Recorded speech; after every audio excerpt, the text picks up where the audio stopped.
கிழக்கு நியூஸ் நேயர்களுக்கு வணக்கம். நான் பத்ரி சேஷாத்ரி. புதிய தமிழக வெற்றிக் கழக அரசு பதவியேற்றதிலிருந்து இரண்டாவது வெள்ளை அறிக்கை இன்றைக்கு வந்திருக்கிறது. முதல்ல நிதியமைச்சர் இந்த மாநிலத்துடைய ஃபினான்ஷியல் ஸ்டேட்டஸ் பற்றி, ஃபினான்ஸ் எப்படி இருக்குது, பொருளாதாரம் எப்படி இருக்குது, நிதிநிலை எப்படி இருக்குது அப்படிங்கிறத பற்றின ஒரு வெள்ளை அறிக்கை ஒன்று கொடுத்தாரு. அது உண்மையிலேயே ஒரு திகில் டாக்குமெண்ட்டாகத்தான் நமக்கு இருந்தது. அவ்வளவு மோசமான ஒரு ஃபினான்ஷியல் சுச்சுவேஷனில் மாநிலத்தை முந்தைய திமுக அரசு விட்டுட்டு போயிருக்கு. இதை இவங்க சரிப்படுத்தணும்.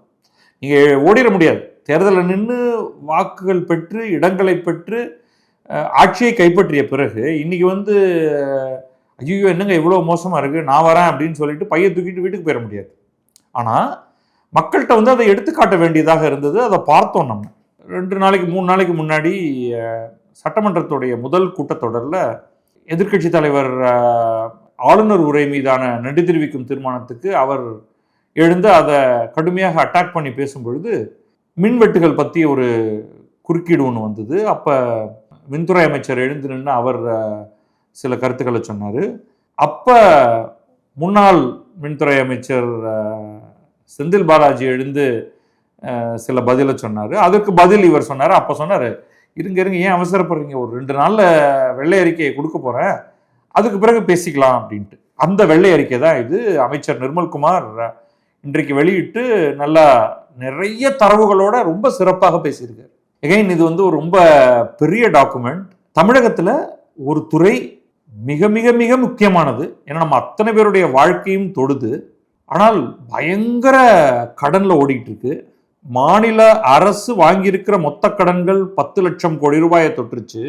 அதை அடுத்த லெவலுக்கு மேலே எடுத்துட்டு போறதுல மிகப்பெரிய அளவுக்கான கடன் சுமை இந்த மின் கட்டுமான அமைப்புகள் கீழே இருக்கு. தமிழ்நாடு எலக்ட்ரிசிட்டி போர்டுன்னு சொல்றோம். அது கீழே பல்வேறு நிறுவனங்கள் இருக்கு. அவர்களுடைய மொத்த கடன் அப்படிங்கிறது ரொம்ப அதிகம். ஆனால் அதில் தான் சப்சிடியும் தர வேண்டியிருக்கு, மானியங்கள் தர வேண்டியிருக்கு.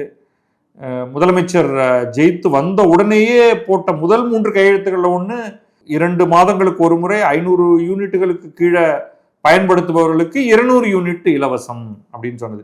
ஏற்கனவே 100 யூனிட் இலவசமாக இருந்ததை உயர்த்தி கொடுத்தது. உள்ளுக்குள்ள போவோம், அதை பற்றியெல்லாம் பேசும்பொழுது பார்ப்போம். அதுவே தப்பு. முதல்வர் விஜய் பண்ண முதல் தப்பு காரியம் 100 யூனிட் சப்சிடி கொடுத்துக்கிட்டு இருந்த இடத்துல, ஃப்ரீயாக கொடுத்துக்கிட்டு இருந்த இடத்துல அதை 200ன்னு உயர்த்தினது. அதுக்கு முதல்ல பணம் இருக்கா அப்படிங்கிற கேள்வியிலிருந்து நம்ம கேட்கணும். இப்போ நம்ம முதல்ல இந்த டாக்குமெண்ட்டுக்குள்ள போகிறதுக்கு முன்னாடி ஒரு எலக்ட்ரிக்கல் கன்சியூமராக நம்மெல்லாம் நம்முடைய மொனாப்புலி அரசு ஒருவர் தான் ஏகபோகமாக மின் வழங்கலை செய்ய முடியும். நம்மளாம் நேரடியாக தனியார்கிட்ட வாங்க முடியாது. நம்மளே வேணால் நம்மளுடைய ரூஃப்டாப் சோலார் நம்மளே ப்ரொடியூஸ் பண்ணிக்கலாமே தவிர மற்றபடி நம்ம இவங்கள்ட்ட தான் வாங்கி ஆகணும். பெரு நிறுவனங்களாக இருந்தால் நீங்கள் பிரைவேட் பவர் பர்ச்சேஸ் அக்ரிமெண்ட்லாம் பண்ணிக்கலாம். நம்ம வீட்டுக்கு கனெக்ஷன் வேணும்னா எலக்ட்ரிசிட்டி போர்டில் தான் போகணும். இப்போ நமக்கு என்னென்ன பிரச்சனைகள் இருக்குன்னா முதல்ல ஒரு லிஸ்ட் ஆஃப் பிரச்சனைகளை கொடுத்துறேன். உங்க எல்லாருக்குமே தெரிஞ்சது இது. நான் அதை தொகுத்து கொடுக்க போறேன். முதல்ல நமக்கு அறிவிக்கப்படாத மின்வெட்டு. திடீர்னு அப்படியே நம்ம ஏதோ பண்ணிக்கிட்டே இருப்போம், கரண்ட் கட் ஆயிரும். ஓரளவுக்கு பணம் படைத்தவர்கள் இன்வெர்டர், யூபிஎஸ் இதெல்லாம் வச்சுப்பாங்க. இன்னும் கொஞ்சம் பணம் இருக்கிறவங்க ஒரு ஜென்ரேட்டரும் வச்சுக்கிட்டு அது ஆட்டோமேட்டிக் ஜென்ரேட்டரோ அல்லது மேனுவலாக போய் சுவிட்ச் ஆன் பண்ணிட்டு வரணுமோ அது வச்சுருப்பாங்க. பவர் போச்சா உடனே இன்வெர்டர் வில் டேக் ஆஃப். அரை மணி நேரம் ஆகியும் பவர் வரலையா, இதை சுவிட்ச் ஆன் பண்ணு. மோட்டார்லாம் இயங்கணும்னா, லிஃப்ட் இயங்கணும்னா உங்களுக்கு இன்வெர்டர்லாம் பத்தாது. அப்போ ஜென்ரேட்டர் நம்ம போட்டுக்கிட்டாகணும். ஜென்ரேட்டருக்கு டீசல் வாங்கி வச்சுக்கணும். இதெல்லாம் இருக்குது. இதெல்லாம் யாராலையும் எவ்வளோ பேரால் செய்ய முடியும்னு நினைக்கிறீங்க? எல்லாராலையும் செய்ய முடியுமா? முடியாது. அப்போ அறிவிக்கப்படாத மின்வெட்டு. அடுத்தது வோல்டேஜ் ஃப்ளக்சுவேஷன். இது ரியலிஸ்டிக்கலாக நம்ம எல்லாரும் எதிர்கொள்றது. இது அடிச்சு தூக்கிடும். என்னுடைய டிவி போச்சுங்க அப்படிம்பாங்க. ஸோ இதுக்காக நீங்கள் உங்களுடைய எக்ஸ்பென்சிவ் எக்யூப்மெண்ட் இருக்கு இல்லையா, ஃப்ரிட்ஜுக்கு மேலே நம்ம ஒரு பொட்டியை தூக்கி வச்சுருப்போம். Voltage stabiliser. மைக்ரோவேவ் அவன் இருக்கா, அங்கே ஒரு வோல்டேஜ் ஸ்டெபிளைசர். நீங்கள் வோல்டேஜ் ஸ்டெபிளைசர் வைக்கலைன்னா அந்த ஒரு 8,000 ரூபா, 10,000 ரூபா, 15,000 ரூபா, 25,000 ரூபா பொருள் காலி. ரைட். அது விவசாய தோழர்கள் இருக்காங்க, அவங்களுக்கு மானிய விலையில் இலவசமாக அவங்களுக்கு மின்சாரம் கொடுக்குறோன்னு சொல்கிறாங்க. அது எப்போ வரும், தரமான மின்சாரம் வருமா, அதெல்லாம் சொல்ல மாட்டாங்க. கிடைக்கிற நேரத்தில் அவங்க பார்த்துக்க வேண்டியதான். வரலைன்னா கிடையாது அவங்களுக்கு. அடுத்தது இந்த டாக்குமெண்ட்டில் ரொம்ப தெளிவாக சொல்கிறாரு, நம்ம வாங்கின பலவேறு பொருட்கள் இன்றைக்கு நமக்கு வந்து இந்த மின்சார இன்ஃப்ராஸ்ட்ரக்சர், இந்த கட்டுமானம் நமக்கு மின்சாரத்தை கொடுத்து கொண்டிருக்கிறது இல்லையா, அதுக்கு வயசாயிருச்சு. நான் அது வந்து நான் அந்த அவர் கொடுத்த ப்ரெசன்டேஷனில் பார்த்தேன். ஆனால் நம்ம கிடைச்சிருக்கிற இந்த அறிக்கையில் அது அவ்வளவு டீட்டெயில்டாக இல்லை. 25 ஆண்டு பழமையான பொருட்கள், அது 20 வருடம் தாண்டிடுச்சுனாலே டிரான்ஸ்ஃபார்மர்லாம் அதோடைய கேப்பபிலிட்டி போயிடும். அதை நம்ம இன்னும் வச்சு ஓட்டிகிட்டு இருக்கோம். இப்போ எங்களுடைய அடுக்ககம், பக்கத்து அடுக்ககம், நடுவில் ஒரு டிரான்ஸ்ஃபார்மர் இருக்குது. அந்த பக்கத்து வீட்டில் ஒன்று இருக்குது. திடீர்னு அது பற்றிக்கிட்டு எரியும், பரபரன்னு பற்றிக்கிட்டு எரியும், டமார்னு வெடிக்கும். அவங்க வந்து அதை மாற்றணுங்க அப்படிங்கிறாங்க. மாற்றணும்னா அதுக்கு யார் செலவு பண்ணுவா? சில பல லட்சங்கள். கரண்ட்டு கவர்மெண்ட் கொடுக்குது, அதுக்கான பணத்தை வாங்கிக்குது. இப்போ இந்த அடுக்ககத்தில் போடுற டிரான்ஸ்ஃபார்மருடைய பொறுப்பு யாருக்கு? அதுக்கான நிலத்தை நம்ம தந்துடணும். முன்னெல்லாம் ரோட்டில் வச்சுட்டு இருந்தாங்க. இப்போ ரோடில் இல்லாமல் இன்னைக்கு வந்து அடுக்ககங்கள் கட்டும்பொழுது உள்ளுக்குள்ளேயே அதுக்கான இடம் ஏற்படுத்தி அதுக்குள்ளே வைக்கணும். அப்போ அது பழுதாக அல்லது அதுக்கு வயசாயிருச்சுன்னா அதை மாற்றுறது வந்து யாருடையது? இந்த கேள்வி இருக்கு. பொதுவாக எங்கே பார்த்தாலும் டிரான்ஸ்ஃபார்மர் இருந்தால் தான் உங்கள் வீட்டுக்கு கொடுக்க முடியும் கனெக்ஷன், உங்கள் வீட்டுக்கு எலக்ட்ரிசிட்டி கனெக்ஷன் கொடுக்க முடியும். அப்போ அது யாருடையது? அதுக்கு யார் செலவு செய்கிறது? அது வயசாயிருச்சுன்னா அதுக்கு மேற்கொண்டு யார் செலவு பண்ணிட்டு இருக்கிறது? அப்புறம் நம்ம எல்லாருக்கும் தெரிஞ்சது வந்து மின் தேவைகள் அதிகமாகிட்டே இருக்கு. இந்த நொடியில் நமக்கு வந்து மின் தேவைகள் எக்கச்சக்கமாக அதிகமாகிக்கொண்டே இருக்கிறது. அதுக்கு தேவையான அளவுக்கு அந்த மின்சாரத்தை ப்ரொக்யூர் பண்ணணும், அந்த சப்ளையை அதிகப்படுத்தணும். அது ஒரு பெரிய பிரச்சனை நமக்கு. இதெல்லாம் நான் பொதுவாக வந்துட்டு இருக்கிற ப்ராப்ளமாக சொல்கிறேன். பத்தட்டிக் ஃபைனான்சஸ், அதை பற்றி இவர் என்ன சொல்கிறாரு அப்படிங்கிறத நம்ம உள்ளே போய் பார்ப்போம். அதுக்கப்புறம் இப்போ 2 மாநிலத்தை கம்பேர் பண்ணுறோம்னு வச்சுக்கோங்க. இப்போ நம்ம தமிழகத்தையும் கர்நாடகத்தையும். இவங்க வந்து ஒரு பக்கம் எல்லாரும் வீட்டுகளில் சூரிய ஒளி மின்சாரத்தை தயாரியுங்கள் அப்படின்னு சொல்கிறாங்க. ஆனால் தமிழகத்தில் என்னென்னா அந்த நெட் மீட்டரிங்னு சொல்கிறது உண்டு. கர்நாடகத்தில் நீங்கள் வந்து 500 யூனிட் தயாரிக்கிறீங்க, 300 யூனிட் தான் உங்களுக்கு தேவைப்படுதுன்னா போக மீதி 200 யூனிட்டை நீங்கள் வந்து விற்கலாம் அரசுக்கு. உங்கள் இந்த மின் பகிர்மான கழகம் அந்த 200 யூனிட்டை உங்கள்கிட்டேருந்து வாங்கி அதை வேற ஆளுகளுக்கு கொடுத்துப்பாங்க. உங்களுக்கு ஒரு யூனிட்டுக்கு இவ்வளோ ரேட்டுன்னு உங்களுக்கு கொடுப்பாங்க, காசு கொடுத்துருவாங்க. தமிழகம் என்ன சொல்லுதுன்னா, நீ அதிகமாக பண்ணால் எனக்கு கொடுத்தேன்னா உனக்கு ஒத்த பைசா தரமாட்டேன், வீடுகளில் இருந்து நீ எக்ஸஸாக பண்ணேன்னா உனக்கு கொடுக்க மாட்டேன், காசு நான் கொடுக்க மாட்டேன், நீ எங்கிட்டேருந்து எடுத்துக்கிட்டேன்னா நான் காசு வாங்கிடுவேன் உங்ககிட்டேருந்து, நீ வேணா உனக்கு அட்ஜஸ்ட் பண்ணிக்கோ, நீ அதிகமாக ப்ரொடியூஸ் பண்ணேன்னா நான் எடுத்துப்பேன் ஆனால் உனக்கு காசு தர மாட்டேன். இது என்ன ஒரு, அதாவது இந்த ஆட்டிடியூட் இருக்கு இல்லையா, உன்னிடமிருந்து நான் 1 ரூபாயான் பொருமானம் உள்ள பொருள் வாங்கினாலும் அதற்கு நான் காசு தருவேன் அப்படிங்கிற அந்த பாலிசி கிடையாதுங்க. நீ இண்டஸ்ட்ரியா இருந்து அதுக்கு நீ இன்ஃப்ராஸ்ட்ரக்சரை செட் பண்ணி நீங்கள் வந்து மெகாவாட் கணக்கில் நீங்கள் மின்சாரத்தை தயாரிக்கிறீங்கன்னா உங்களுக்கு யூனிட்டுக்கு இவ்வளவு அப்படின்னு அதுலேயுமே சொல்லிட்டாரு. இந்த கிரீன் எனர்ஜி ப்ரொக்யூர்மெண்ட் பாலிசியில் பார்ட்டி ஃபண்ட் இருக்கு அப்படிங்கிறத அமைச்சரே இந்த வெள்ளை அறிக்கையை பற்றி பேசும்பொழுது சொல்லிட்டாரு. இண்டஸ்ட்ரியாக நீங்கள் இருக்கீங்கன்னா உங்களுடைய மிகப்பெரிய ப்ராப்ளம் வந்து ரிலையபிலிட்டி, லோ குவாலிட்டி ரிலையபிலிட்டி. ஏன்னா நீங்கள் வந்து ஒரு சென்சிட்டிவான, இப்போ நம்ம வீடுகளில் ஒரு டிவி படார்னு ஹை வோல்டேஜில் அடி வாங்கிருதுன்னா பரவாயில்லைங்க, 10,000 ரூபா 20,000 ரூபா மேட்டர். ரெஃப்ரிஜரேட்டர் போச்சுன்னா அதுக்குள்ளே ஒரு போர்டு மட்டும்தான் நீங்கள் ரீப்ளேஸ் பண்ணணும், not a big problem. But நீங்கள் ஒரு இண்டஸ்ட்ரி நடத்துகிறீங்க, அதுக்குள்ளே ரொம்ப சென்சிட்டிவான எக்யூப்மெண்ட் வச்சுருப்பீங்க. சென்சிட்டிவான எக்யூப்மெண்ட்னா ரன்னிங் இன்டு க்ரோர்ஸ். அப்போ இதெல்லாம் வந்து சரிப்படுத்தணும்னா என்னென்ன வேலைகள்லாம் பண்ணணும்னு பார்த்தீங்கன்னா, ஒட்டுமொத்தமாக நம்மளுடைய டிஸ்ட்ரிபியூஷன் இன்ஃப்ராஸ்ட்ரக்சரையே மாடர்னைஸ் பண்ணணும். இந்த ஒயிட் பேப்பரை பார்க்கும்போது எனக்கு அதுதான் தோணுது. என்னென்னவோ இன்வெஸ்ட்மெண்ட் பண்ணணும், R&D, இன்னைக்கு அதை பற்றி பேசுகிறாரு. ஸோ இது மாதிரி பல விஷயங்களை பற்றி அமைச்சர் பேசியிருக்காரு. நான் வந்து அதுலேருந்து ஒரு சில விஷயங்களை பற்றி மட்டும்தான் நான் சொல்ல போகிறேன். பாருங்க, சில சம்மரி நம்பர் மட்டும் பார்த்துருவோம். ஓகே, இது ஒரு ஆட்சியை பொறுத்தது மட்டுமல்ல, கடந்த 4 ஆட்சிகளில் 2006லேருந்து 2011 திமுக, 2011லேருந்து 16, 2016லேருந்து 21 அதிமுக, 21லேருந்து 26 திமுக. ஸோ 10 வருடம் திமுக, 10 வருடம் அதிமுகவில் எந்த அளவுக்கு இவர்கள் நெகட்டிவை ஏற்றிருக்காங்க அப்படின்னு பார்த்தீங்கன்னா, 2006 2011 மைனஸ் 35,463 கோடி.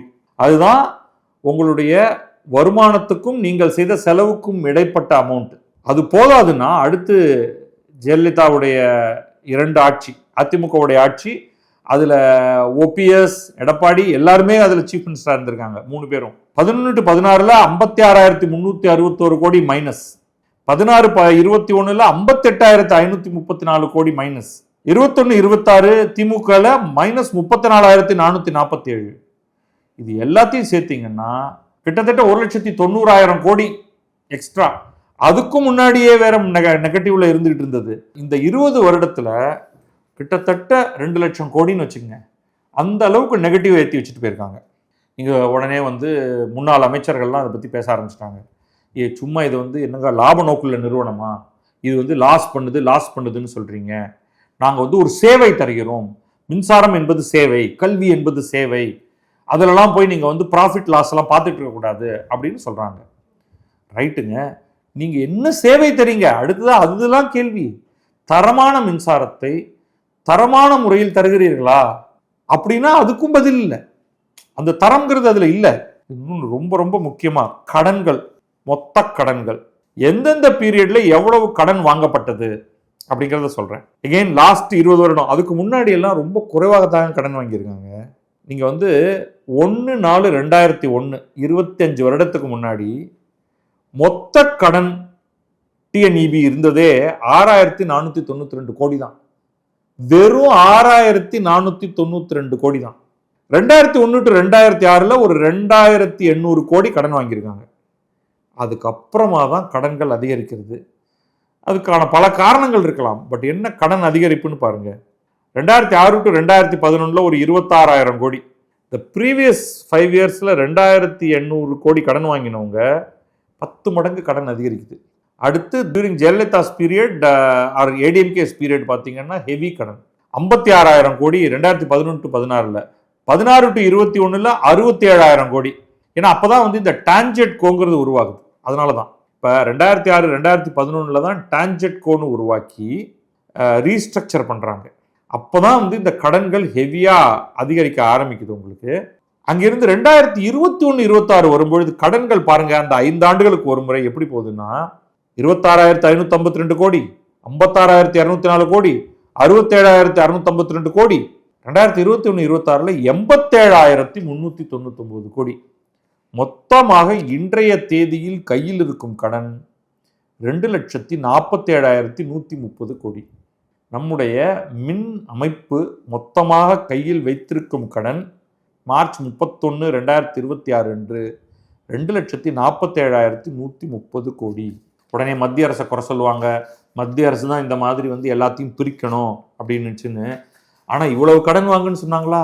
கிடையாது. நீங்கள் உங்களால் சரியான முறையில் நிர்வகிக்க முடியாத காரணத்தினால இந்த இடத்துல நிற்கிறீங்க.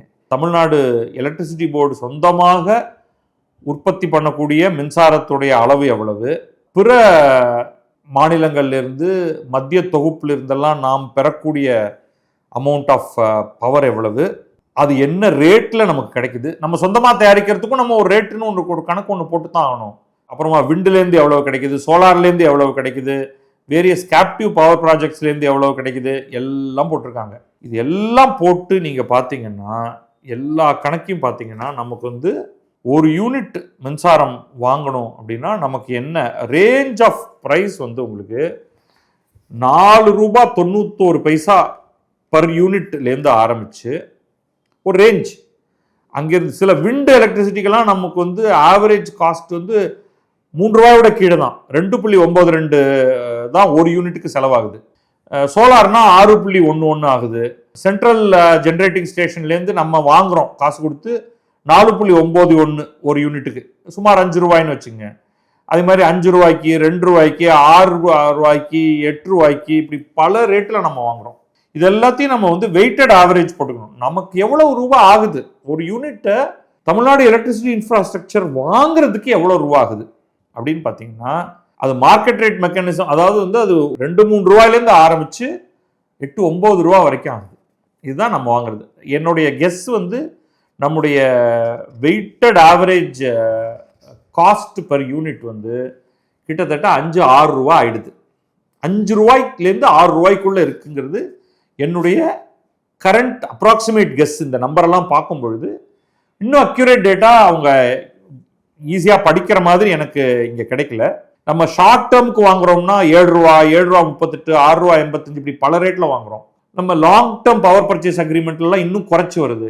இந்த காற்றாலை மின்சாரத்தோடைய பிரச்சனை என்னன்னா ரொம்ப லோ ரேட்டு, ஆனால் எப்போ பார்த்தாலும் கிடைக்காது. சூரிய ஒளி மின்சாரம் வந்து ரேட் காஸ்ட் குறைஞ்சிக்கிட்டே வருது. இன்னும் நாளாக அதோடைய ப்ரொக்யூர்மெண்ட் காஸ்ட் குறைஞ்சிக்கிட்டே வரும். பட் நெட் நம்ம 5 ரூபாய்க்கு மேலே நம்முடைய மின்சார வாரியம் வந்து ஒரு யூனிட்டை வாங்குறதுக்கு செலவு பண்ணுது. ஆனால் சப்சிடைஸ்டு ரேட்டில், இப்போ கமர்ஷியல் ரேட்டில் ஹை ரேட்டில் கொடுத்துட்றாங்க.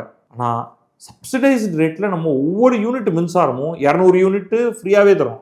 அதுக்கு மேலே இருக்கிறதும் ரொம்ப லாஸில் தான் தரும். ஸோ எஃபெக்டிவ்லி தமிழ்நாடு மின்சார வாரியம் தொடர்ச்சியாக ஒவ்வொரு யூனிட்லேயும் கன்சியூமர், அதாவது வந்து இண்டஸ்ட்ரி அல்லாத கமர்ஷியல் ரேட் அல்லாதவர்கள்ட்டெல்லாம் நம்ம வந்து லாஸ் தான், நமக்கு வீடுகளுக்கு லாஸ் தான். அடுத்தது பாருங்க, ஸோ இதனாலேயே வேற நமக்கு லாஸ் வந்துகிட்டு இருக்கு. இப்போ கடனில் ஓடிக்கிட்டு இருக்கு. கடனில் ஓடிட்டு இருக்கிற ஒரு அமைப்பில் ஆனாலும் அதை வேலை செய்யறதுக்கு ஆள் வேணும். கெப்பாசிட்டி என்னன்னு பாருங்க. நம்ம வந்து 4 அமைப்பாக வச்சுக்கிட்டு TNPDCL, டான்ட்ரான்ஸ்கோ, TNPGCL, TNGECL அப்படின்னு 4 வெவ்வேறு அமைப்புகளாக அதை அமைச்சிருக்காங்க.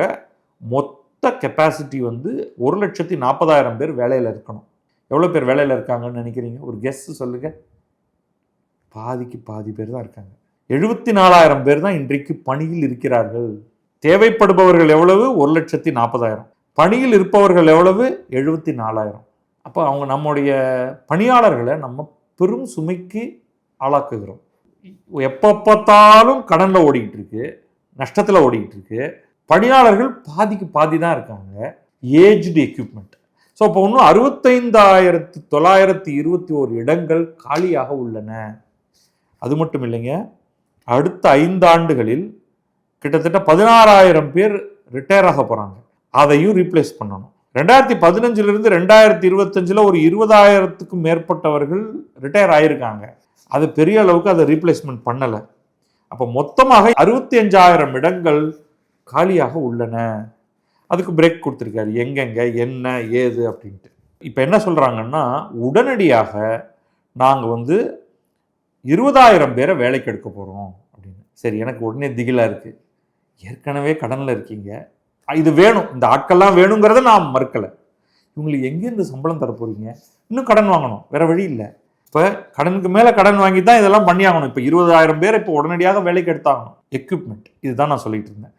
எக்யூப்மெண்ட் இன்ஃப்ராஸ்ட்ரக்சர் நீங்கள் பார்த்தீங்கன்னா, மொத்தம் உள்ள சப்ஸ்டேஷன் எடுத்துக்கிட்டிங்கன்னா மொத்தம் நமக்கு வந்து 1910 சப்ஸ்டேஷன். இதில் ஒரு 600 சப்ஸ்டேஷன் 2001க்கு முன்னால் இன்ஸ்டால் பண்ணப்பட்டது. அங்கிருந்து ஆரம்பித்து ஒவ்வொரு 5 ஆண்டுகள்லையும் எவ்வளவு சப்ஸ்டேஷன் ஆட் பண்ணிக்கிட்டே வந்திருக்காங்க அப்படின்னு போடுறாங்க. எவ்வளவு டிரான்ஸ்ஃபார்மர்ஸ் எந்தெந்த காலகட்டத்தில் வாங்கினதுன்னு போடுறாங்க. இதெல்லாம் தான் வந்து ஏஜிங் ஆஃப் இன்ஃப்ராஸ்ட்ரக்சரில் வருது. அந்த ஏஜிங்லாம் நீங்கள் பார்த்தீங்கன்னா, இவையெல்லாம் நம்ம சொன்னது மாதிரி வந்து 20, அவர் மினிஸ்டரே சொல்கிறாரு, நிர்மல்குமாரே சொல்கிறாரு, 20 ஆண்டுகள்லேயே இந்த டிரான்ஸ்ஃபார்மர்லாம் அதோடைய எஃபெக்டிவ்னஸ் போயிடும். 25 வருஷம் தாண்டி அதை ஓட்டிகிட்டு இருக்கோம். 2001 வாங்கினது இன்னும் ஓட்டிகிட்டு இருக்கோம். அப்போ அது பழுதாகிட்டே இருக்குது. அதெல்லாம் ரீப்ளேஸ் பண்ணி ஆகணும். இன்னைக்கு அதை ரீப்ளேஸ் பண்ணணும்னா அதுக்கான செலவை நீங்கள் மனசில் வச்சுங்க. கணிசமான அளவுக்கு அதோடைய கம்ப்ளீட் ஸ்டேட்டஸ் கொடுத்துருக்காரு. எந்தெந்த மாதிரியான, அப்புறம் பவர் லைன் கேபிள்ஸ், அது எந்த காலத்தில் அதெல்லாம் எவ்வளவு மீட்டர் அவங்க வந்து இன்ஸ்டால் பண்ணியிருக்காங்க, அது பற்றி அடுத்து பெருசாக சட்டமன்றத்தில் வந்து ஒரு மிகப்பெரிய அந்த விவாதம் நடந்தது. செந்தில் பாலாஜிக்கும் நிர்மல்குமாருக்கும். உதயநிதி ஆரம்பித்து வச்சாரு, நிர்மல்குமார் அந்த மின் தடை, அறிவிக்கப்படாத மின் தடை, எல்லாரும் ரோட்டில் நிற்கிறாங்க அப்படின்லாம் இவர் சொன்னார். 1 மாதத்துக்கு முன்னாடி இவங்களோட ஆட்சி தான் இருந்தது. கடந்த 5 ஆண்டுகளாக இவங்களோட ஆட்சி தான், திமுகவோட ஆட்சி தான் இருந்தது. அப்போ ஒன்றும் பெருசாக பண்ணவே இல்லை அப்படின்ட்டு இவர் சொன்ன உடனே செந்தில் பாலாஜி எழுந்து நின்று, அதை எப்படி நாங்கள் இவ்வளவு டிரான்ஸ்ஃபார்மர் வாங்கினோன்னு அவர் 2 சொன்னார். நீங்கள் நிறையா அறிவிப்புகள் தான் செஞ்சீங்க, கடந்த 5 ஆண்டுகளில் தான் மிக குறைந்த அளவுக்கு வாங்கியிருக்கீங்க. அது சொன்னது 1. 2வது, அதுலேயுமே ஊழல் அப்படிங்கிறதுனால சிபிஐ வந்து சார்ஜ் ஷீட் ஃபைல் பண்ணுதுங்க பாருங்க அப்படின்னு சொல்லிட்டாரு. அதுக்கும் ஓகே. ஸோ நாங்கள் செய்கிறதும் குறைச்சி, அந்த குறைச்சி செய்கிறதுலையும் நாங்கள் வந்து பார்ட்டி ஃபண்ட் இல்லாமல் எதையும் பண்ண மாட்டோம். அப்புறம் லெகசி சிஸ்டம்ஸ், இதெல்லாம் வந்து 25 ஆண்டுகளுக்கு மேற்பட்டவை. உடனடியாக ரிப்பேர் அண்ட் அப்கிரேடேஷனுக்கு மட்டுமே 468 கோடி தேவைப்படுது. இல்லை, ரீஜன் பை ரீஜன் மொத்தமாக ரிப்பேர் அண்ட் அப்கிரேடேஷனுக்கு மட்டுமே 8318 கோடி தேவைப்படுது அப்படின்னு போட்டிருக்காங்க மொத்தமாக. அடுத்து இதுதான் வரிசையாக இந்த மாதிரி உங்களுக்கு வந்து பக்கத்துக்கு பக்கம் தகவல் வந்துக்கிட்டே இருக்கு. இப்போ வந்து எப்படி மாற்ற போகிறோம்? இப்போ வந்து இதில் நிதியமைச்சர் கொடுத்த அந்த வெள்ளை அறிக்கையும் போது ஒரு பெரிய கிரிட்டிசிசம் வந்தது. என்னங்க நீங்கள் வந்து என்ன தப்புன்னே சொல்லிட்டு இருக்கீங்க, உறுத்துதுங்க எங்களுக்கு, என்ன பண்ண போறீங்க நீங்கள் அப்படின்ட்டு. இவர் என்ன பண்ணிட்டாரு, ரொம்ப தெளிவாக என்ன தப்பு அப்படிங்கிறது கொஞ்சம் குறைவாகவும் என்ன பண்ண போகிறோங்கிறது கொஞ்சம் அதிகமாகவும் கொடுத்துட்டாரு. ஸோ உடனடியாக 2026-27க்கு முதலமைச்சர்கிட்ட இதை ப்ரெசென்ட் பண்ணி அவருடைய ஒப்புதலை வாங்கியாச்சு. 21,512 கோடி ரூபாயில் நாங்கள் வந்து என்னென்னலாம் இன்ஃப்ராஸ்ட்ரக்சர் இம்ப்ரூவ் பண்ண போகிறோம் அப்படின்னு சொல்லிட்டாரு. 231 substation, protection and communication material ஒரு 1056 அப்படின்னு போகுது. அது ஒரு பெரிய லிஸ்ட்டு. எனர்ஜி மீட்டர் ஒரு 21 லட்சம் energy meter, replacement of 110 kV outdoor isolator ஒரு 100, டிஸ்ட்ரிபியூஷன் டிரான்ஸ்ஃபார்மர்ஸ் ஒரு 60,000 அப்படின்ட்டு அதுக்கான விலையும் போட்டு, யாருக்காவது இதில் பிரச்சனை இருக்குன்னா பார்த்துங்க அப்படின்னு சொல்லிட்டாரு. கம்ப்ளீட்டாக இதில் வந்து பல்க் ஆஃப் த காஸ்ட் வந்து சப்ஸ்டேஷனுக்கு போகுது. 21,512. ஏன்னா இதில் பெரும்பாலானவை 25 வருஷத்துக்கு முன்னாடி இம்ப்ளிமெண்ட் பண்ணது. அப்போ அது எல்லாத்தையும் ரீப்ளேஸ் பண்ணணும். நீங்கள் இன்னைக்கு 15,000 கோடி 231 சப்ஸ்டேஷனை நிர்மாணிக்கிறதுக்கே போக போகுது. 21,512 கோடியில் 75% சப்ஸ்டேஷனுக்கு போயிடுது.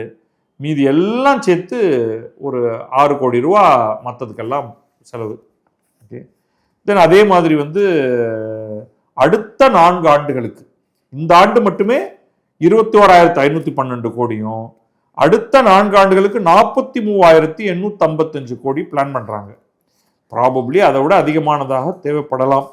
ப்ரொப்போஸ் சப்ஸ்டேஷன் 15,000 கோடி ப்ரொப்போஸ் சப்ஸ்டேஷனுக்கான இன்வெஸ்ட்மெண்ட். ப்ரொப்போஸ் சப்ஸ்டேஷன் அது ஒரு 923 கோடி. இப்படி வந்து என்னென்னலாம் இன்வெஸ்ட்மெண்ட் பண்ண போகிறோம் அப்படிங்கிறத சொல்லிட்டார். அடுத்து ஒரு சில விஷயங்கள் சொன்னது வந்து பயங்கர ஷாக்கிங்காக இருக்குது. என்னென்ன பவர் ப்ராஜெக்ட், அப்படியே இந்த உப்பூர் ஸ்பெசிஃபிக்காக அவர் சொன்னது உப்பூர் வந்து என்ன பண்ணாங்கன்னே தெரியலைங்க. பணம் கடன் வாங்கி இன்வெஸ்ட் பண்ணிட்டாங்க, கடனையும் கட்டி முடிச்சிட்டாங்க. ஆனால் பவர் ப்ராஜெக்ட் வேலையை செய்யலை. இதே ப்ராஜெக்ட் வாஸ் ஸ்டாப்டு மிட்வே 18/3/2021. ஏன் அப்படின்னு, அது ஏன் நிறுத்தினாங்கன்னே தெரியல. இப்போ அதை நிறுத்தினதை திருப்ப எப்படி ரிவைவ் பண்ணுறது அப்படின்னு. இது வந்து உடனே எல்லாரும் சொல்லிடுவாங்க, இது வந்து எங்கள் ஆட்சி இல்லை அப்படின்னு திமுக சொல்லிடுவாங்க. அது உண்மைதான். ஏன்னா திமுக ஆட்சிக்கு வந்ததே மே 2021. வந்த 5 ஆண்டுகளில் அவங்க இதை பற்றி கண்டுக்கவே இல்லை. நிறுத்தப்பட்டது அதிமுக ஆட்சியிலேயே நிறுத்திட்டாங்க. ஏன் நிறுத்தினாங்கன்னு தெரியல. அது கம்ப்ளீட்டாக ப்ராஜெக்ட் காஸ்ட்டு, அமௌண்ட் யூட்டிலைஸ்டு, அந்த கடன் வாங்கினது, கடனை திருப்பி கட்டிட்டாங்க. ஆனால் ப்ராஜெக்ட் தொங்கிட்டு நிற்குது. எண்ணூரில் வந்து ப்ராஜெக்ட் வந்து 2014 ஆரம்பிச்சிருக்காங்க. ப்ரொஜெக்ஷன் முதல்ல வந்து எண்ணூர் எஸ்இசெட் தெர்மல் ப்ராஜெக்ட்னு 2x660 மெகாவாட்ஸ் முடியவே இல்லை. முதல்ல அவங்க சொன்னது 9,799 கோடி, சுமார் 10,000 கோடின்னு வச்சுக்கோங்க. 10,000 கோடி செலவாகும்னு. இன்னைக்கு ஆஸ் ஆன் டேட் அந்த ப்ராஜெக்ட் காஸ்ட் வந்து 20,000 கோடிக்கு ஏறிடுச்சு, டபுள் ஆயிடுச்சு. இன்னும் பாக்கி இருக்கு, முடிக்கல. அதே மாதிரி உடங்குடி தெர்மல் ப்ராஜெக்ட் ஸ்டேஜ் 1 ஆரம்பிச்சது 2017, அனௌன்ஸ் பண்ணது 2013. 2017 ஆரம்பிச்சாங்க. அப்போ ஒரிஜினல் ப்ரொஜெக்ஷன் 13,000 கோடி அப்படின்னு சொல்லி, இப்போ கொஞ்சம் தான் காஸ்ட் ஓவரன் 14,000 கோடியில் முடிச்சிடலான்னு, இன்னும் முடியல. இப்படி பல தெர்மல் ரொம்ப குறைவு தான் தெர்மல் பவர் ப்ராஜெக்ட்ஸ் வந்து இதை முடிக்கல. நிறைய ஹைடல் பவர் ப்ராஜெக்ட் வந்து சொல்கிறாங்க. ஹைடல் பவர் ப்ராஜெக்ட் வந்து காஸ்ட் குறைவு, ஆனால் கன்சிஸ்டண்ட்டாக அதில் ஒன்றும் வராது, நம்புறது ரொம்ப குறைச்சி. அப்புறம் மாதிரி நிறையா நியூ இனிஷியேட்டிவ்ஸ் கொண்டு வரோம். R&D இவ்வளவு பெரிய அமைப்புங்க, எங்களுக்கு R&Dங்கிறது 0 அப்படிங்கிறாரு. நாங்கள் ரிசர்ச் அண்ட் டெவலப்மெண்ட்டே பண்ணுறது கிடையாது. முதல் முறையாக ஐஐடி மெட்ராஸோட ஒரு புரிந்துணர்வு ஒப்பந்தத்தை ஏற்படுத்தி கொண்டு நாங்கள் R&Dக்கு பண்ணுறதுக்கான ஒரு அமைப்பை ஏற்படுத்த போகிறோம். ஏன்னா அடுத்த 10 ஆண்டுகள் எப்படி இருக்கும், என்ன பண்ணணும், எதில் இன்வெஸ்ட் பண்ணணும், நம்ம ஏதாவது மாறணுமா, புதிய தொழில்நுட்பம் என்ன வந்திருக்கு, எதுவும் கிடையாது. ஸோ அவங்க இப்போ என்ன சொல்கிறாங்கன்னா வந்து டிஜிட்டல் டிரான்ஸ்பரன்சி. ஸோ இப்போ வந்து எங்கேயாவது பவர் அவுட்டேஜ் இருக்குன்னா உடனே எங்களுடைய டேஷ்போர்டில் அது தெரியணும், பொதுமக்களுக்கே தெரியணும். இந்த நிமிடத்துல இவ்வளவு இடத்துல பவர் கட் ஆயிருக்கு, அது எவ்வளவு நேரத்துக்குள்ள சரி செய்யப்பட்டது அப்படிங்கிறதுக்கு நாங்க ஒரு டிஜிட்டல் டேஷ்போர்டு கொண்டு வர போறோம். டிரான்ஸ்பரண்டா இருக்கும்.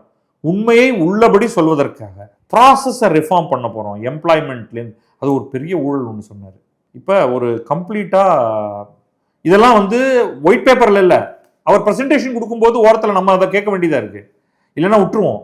கான்ட்ராக்ட் எம்ப்ளாயீஸ் இருக்காங்க. கான்ட்ராக்ட் எம்ப்ளாயீஸ் வந்து இவ்வளவு பேர்னு அந்த கான்ட்ராக்டர்ஸ் ஒரு பொய் பில் கொடுத்துட்றாங்க. ஆளுங்க இருக்காங்களா இல்லையாங்கிறதுலாம் தெரியாது.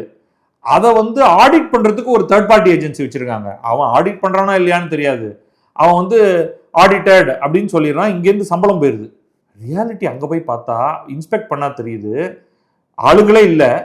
இல்லாத ஆளுங்களே இருக்கிறதா சொல்லி அவங்க வேலை பண்றதா சொல்லி சம்பளத்தை பில்லு போட்டு வாங்கிக்கிறாங்க. வாங்கின சம்பளத்தை எம்ப்ளாய்க்கு தரதில்லை. சொல்றாரு, சில பேர்லாம் வந்து எங்களுக்கு 6 மாசமா சம்பளம் வரலைங்க அப்படிங்கிறான். இங்க டிஎன்இபிலேருந்து கொடுத்தாச்சு பணத்தை கான்ட்ராக்டருக்கு, கான்ட்ராக்டர் பணத்தை தர்றது கிடையாது எம்ப்ளாய்க்கு. ஸோ இப்போ என்ன பண்ணிட்டாரா, அந்த ஆடிட்டிங்காக ஒருத்தனை வச்சிருக்கிறவனு தூக்கிட்டு, நீ சப்மிட் பண்ணியா, அதாவது நீ முதல்ல சம்பளம் கொடுத்தியா, பிஎஃப்இஎஸ்ஐ கட்டினியா, அதுக்கான எவிடன்ஸை எனக்கு ப்ரொடியூஸ் பண்ணு, எவிடன்ஸை ப்ரொடியூஸ் பண்ணால் நான் உன் பில்லை கிளியர் பண்ணுறேன் அப்படிங்கிறது இப்போ கொண்டு வந்திருக்கோம். ஸோ பார்த்த உடனே இவங்களுக்கு வந்து முதல்ல இவங்க வந்து ஒயிட் பேப்பர், இவங்க தனியாக ஒரு பிளாக் பேப்பர் கிரியேட் பண்ணிக்கிறாங்க. ஒரு ஆட்சியில் வந்து அமர்ந்த உடனேயே ஒரு பிளாக் பேப்பர், அதில் வந்து இங்கெங்கே இவ்வளோ அடிக்கலாம், இவ்வளோ மொத்தமாக ப்ரொக்யூர்மெண்ட்டில் இவ்வளோ அடிக்கலாம், எம்ப்ளாய்மெண்ட்லேருந்து இவ்வளவு தேத்தலாம், போஸ்டிங்க்கு இவ்வளவு தேத்தலாம், ஒரு பதவி உயர்வுக்கு இவ்வளவு தேத்தலாம், இப்படின்னு மொத்தமாக வந்து ஒரு அமௌண்ட்டை போட்டுட்டு அதுக்கு வந்து ஒர்க் பண்ண அவங்களுடைய தினசரி வேலை வந்து அந்த பணத்தை தேத்துறது மட்டும்தான். அதுக்கு டார்கெட் வச்சு விளையாடி இருக்காங்க. நான் வந்து மட்ட ரகமான லோ குவாலிட்டி எலக்ட்ரிசிட்டியும் உனக்கு தருவேன், பப்ளிக் இன்ஃப்ராஸ்ட்ரக்சர் பால், இஷ்டத்துக்கு லெஃப்ட் ரைட் அண்ட் சென்டர் கடன் வாங்குவேன், இந்த பக்கமாக நான் மாட்டுக்கு வந்து சொந்த ஃபண்டு பார்ட்டி ஃபண்டுன்னு அடிச்சுட்டு இருப்பேன். அப்புறமா நம்மளுடைய மிகப்பெரிய பிரச்சனை வந்து நமக்கு வந்து டிமாண்ட் அதிகமாகிட்டே போகுது, நம்பர் ஆஃப் கன்சியூமர்ஸ் அதிகமாகிட்டே இருக்காங்க. அதாவது எலக்ட்ரிசிட்டி கன்சியூமர்ஸ் எவ்வளோ பேர் இருக்காங்க அப்படிங்கிறத 2001 2026 வரைக்கும் லிட்ரலி மோர் தென் டபுள் ஆயிருக்கு. ஒரு 1.43 crore கனெக்ஷன் இருந்தது 2001, இன்னைக்கு 3.51 crore கனெக்ஷனாக அதிகமாயிருக்கு. அதில் டொமஸ்டிக் வீடுகள் வந்து 2.5 கோடி, கமர்ஷியல் 40 லட்சம், அக்ரிகல்ச்சர் ஒரு 24 லட்சம், ஒரு இண்டஸ்ட்ரீஸ் ஒரு பெரிய லெவல் இண்டஸ்ட்ரீஸ் எடுத்துக்கிட்டிங்கன்னா அது ஒரு 8 லட்சம். அதுக்கப்புறம் குடிசைகளுக்கும் கொடுக்குறாங்க. குடிசைகள் கியாஸ்க் அப்படின்லாம் சொல்லி ஒரு 9.3 லட்சம். ஹை டென்ஷன் கன்சியூமர்ஸ் உங்களுக்கு ஒரு 12,000 வருது, மீதியெல்லாம் ஒரு 20 லட்சம். மொத்தமாக வந்து 3.51 கோடி கனெக்ஷன் வந்து நமக்கு இருக்குது. 3.51 கோடி கனெக்ஷனுக்கும் என்ன தரமான நீங்கள் பவரை நீங்கள் கொடுக்குறீங்க அப்படிங்கிறது தான் இங்கே கேள்வியே. ஸோ இவங்க ப்ரொஜெக்ட் பண்ணியிருக்கிறது வந்து, ஸோ நெட் இவங்களோடது வந்து இங்கே என்ன சொல்கிறாங்கன்னா, அந்த கடந்த 4 ஆட்சிகளில், அதாவது கடந்த 20 ஆண்டுகளில் என்ன நடந்து வந்திருக்கு இது ரொம்ப டீட்டெயில்டாக வருது. ரெவென்யூ எப்படி வந்திருக்கு, எக்ஸ்பெண்டிச்சர் என்ன ஆயிருக்கு, கேப் அண்ட் சர்ப்ளஸ் என்ன, டெட் என்ன. ஆக்சுவலாக கேப்பை வந்து ரொம்ப குறைச்சிருக்காங்க இந்த லாஸ்ட் கடந்த ஒரு பீரியடில் குறைச்சிருக்காங்க நிச்சயமாக. ஆனால் கடன்கள் பலூன் ஆகிட்டே போகுது. இன்வெஸ்ட்மெண்ட்டும் கடந்த ஆட்சியில் தான் ரொம்ப குறைவாக நடந்திருக்கு. ஸோ கடைசியாக அவர் வந்து எல்லாத்தையும் சொல்லிட்டு இனி என்ன பண்ண போகிறோம் அப்படிங்கிறதெல்லாம் சொல்லிட்டாரு. அதை நான் முன்னாடியே சொல்லிட்டேன். இனிமேல் வந்து வே ஃபார்வர்டு என்ன, அதோட முடிச்சிடுவோம் நம்ம. ஓகே, நாங்கள் வந்து மின் உற்பத்தியை விரைவுபடுத்த போகிறோம். இவ்வளோ நாளாக ஏன் அது நடக்கலை அப்படிங்கிற கேள்வி வருது. நமக்கு வந்து டிமாண்ட் அதிகமாகிட்டே போகுது. ஒரு இடத்துல என்ன முடிவு பண்ணிட்டாங்கன்னா, வேண்டியதை வெளியிலேருந்து விலைக்கு வாங்கி கொடுத்துருவோம் அப்படின்ட்டு. அப்போ உங்களுடைய ப்ரொக்யூர்மெண்ட் காஸ்ட் அதிகமாகிட்டே தான் போகும். அடுத்தது ஸ்டோரேஜ் எப்படி அதிகமாக்குறது, இது கொஞ்சம் காம்ப்ளிகேட்டட் ஏரியா. எப்படி வந்து எலக்ட்ரிசிட்டி எப்படி ஸ்டோர் பண்ணுவீங்க, அதுக்கு ஒரு சில மெத்தட்லாம் இருக்குது. அப்புறமா ப்ரொக்யூர்மெண்ட்டை எப்படி ஸ்மார்ட் ஆக்குறது, அதாவது விலை குறைவாக இருக்கும்பொழுது, இது வந்து டெய்லி எக்ஸ்சேஞ்ச் ஸ்பாட் எக்ஸ்சேஞ்சில் விலை குறைவாக இருக்கும் பொழுது வாங்கி விலை அதிகமாக இருக்கும் பொழுது வாங்காமல் அந்த நேரத்தில் பயன்படுத்திக்கிறதுக்கு இதை எப்படி சேமித்து வைக்கிறது. ரொம்பலாம் தண்ணி மாதிரி ரொம்பலாம் சேமிக்க முடியாது. வேறு எந்த வகைகளிலெல்லாம் மின்வாரியத்துக்கு வருமானத்தை பெருக்குவது, அதில் வந்து இவி சார்ஜிங் ஸ்டேஷன்லாம் பண்ணலாம் அப்படிங்கிற மாதிரி சொல்லியிருக்காங்க. எலக்ட்ரிக் வெஹிக்கிள் அடுத்த 5 ஆண்டுகளில் தமிழகத்தில் எக்கச்சக்கமாக மின் வாகனங்கள் அதிகரிக்க போகின்றன. இப்போ நம்முடைய டிமாண்ட் அதிகமாக போகுது. இப்போ இவங்க என்ன டைரக்ஷனில் போக போகிறாங்கன்னா, இப்பொழுதைக்கு மின் வாரியத்தை ஸ்டெபிலைஸ் பண்ணணும்னா செலவுகளை கட்டுக்குள்ளே வைத்து ஆட்களெல்லாம் ஹையர் பண்ணி ஆகணும். இங்கே மேற்கொண்டு கடன்களை வாங்கணும்.